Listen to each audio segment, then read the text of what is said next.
Are you looking for help with how to prepare for the IELTS speaking test? Do you want to feel more confident and reach for Band 9?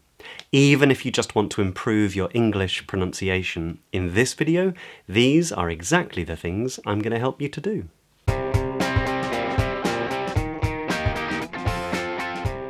So this is the last video in a 6-part video series for how to prepare for the IELTS speaking test, and more specifically, how to improve your pronunciation, which means that it'll be just as useful for you even if you're not studying for the IELTS speaking test.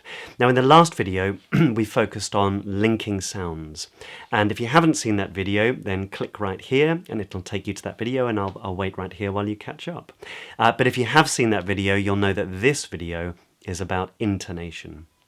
Now, intonation is essentially the way in which we're using rhythm and the way we're using pitch to indicate what we feel or our intention. And it helps the listener to know our relationship to what it is that we're saying, whether we're happy or sad or excited or angry. So I guess we're talking in a musical sense about how we're using our voice as a musical instrument, and it's absolutely essential to sounding confident and clear and fluent in English.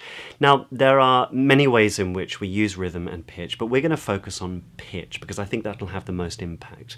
And we're going to focus on 3 specific uses of pitch. The first one is a rising intonation. Now, a rising intonation is quite simply a rise in the pitch of the voice upwards. It just rises upwards. Ooh. And we tend to use that rising intonation when we're asking questions. So for example, when does the meeting start? When does the meeting start? Would you like a cup of tea? Would you like a cup of tea? So a rising intonation is sort of a way of sending an invitation out to your listener for some kind of response, some kind of answer to your question. We do use a downward inflection, which I'll talk more about in a moment, on some questions, but typically we tend to use this upward inflection. And another place that we use this upward inflection is on lists. Have a listen to this. I'd like some eggs, some milk, some cheese, and some bread. I'd like some eggs, some milk, some cheese, and some bread. So each item on the list is spoken with a rising intonation, eggs, milk, cheese, but then we would use a falling intonation, a downward intonation, which I'll talk more about in a moment, on bread to indicate that we've finished. So I'd like some eggs, some milk, some cheese, and some bread. So the second way in which we use pitch is to use it in a downward or falling intonation.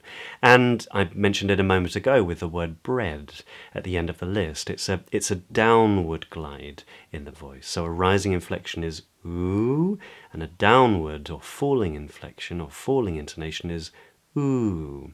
And we tend to use that when we're making statements or commands or exclamations. So for example, I've got to go to work. That's wonderful. Put that down. So another instance in which we would use this downward inflection is at the end of our thoughts or at the end of a sentence. It's sort of what I was talking about with the list, with bread. It indicates that we've finished, that it's the end of what we're saying. Do you hear that? It indicates that I've finished. That I've finished what I'm saying. And that's how we indicate that we've concluded that idea or that thought or that subject, and then we might move on to the next. And the third way in which we use pitch is something called a circumflex inflection or a circumflex intonation.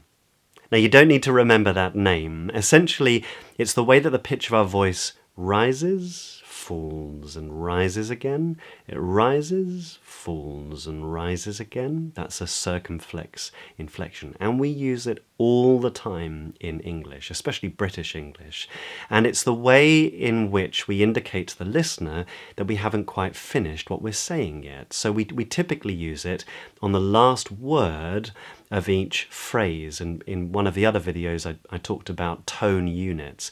And so the last word in each of those tone units it's the last word in each of those phrases, would have this circumflex inflection, and it's the way that I indicate to you, the listener, that I haven't finished what I'm saying yet, but when I do indicate what I'm saying, then I would finish. Yeah, have a listen again.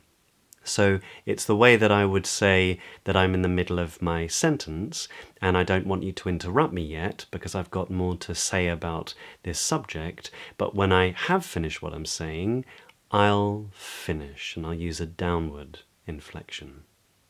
So, I hope you really enjoyed this 6-part video series, and I know that you're going to do well in the test, so believe in yourself. But if you'd like to feel a bit more confident with the pronunciation aspect of the speaking test, then why don't you click here and download this free resource that I've created. It covers absolutely everything that I've spoken about in this 6-part video series, but it crams loads more stuff in that I just couldn't squeeze into these videos, so I go into much more explanation about word stress and intonation and linking sounds and vowels and consonants. I give you loads of free audio, pictures and diagrams, so why don't you click on that and it'll help you to feel much more confident when you walk into the test, and I know that you're going to ace it. So click here and download that now. But just before you do that, why don't you hit like if you like this video so that you can find it easily again, and why don't you consider subscribing to this channel, because I post weekly videos here every Tuesday at 8:30 p.m. GMT local London time. So I hope to see you here next week.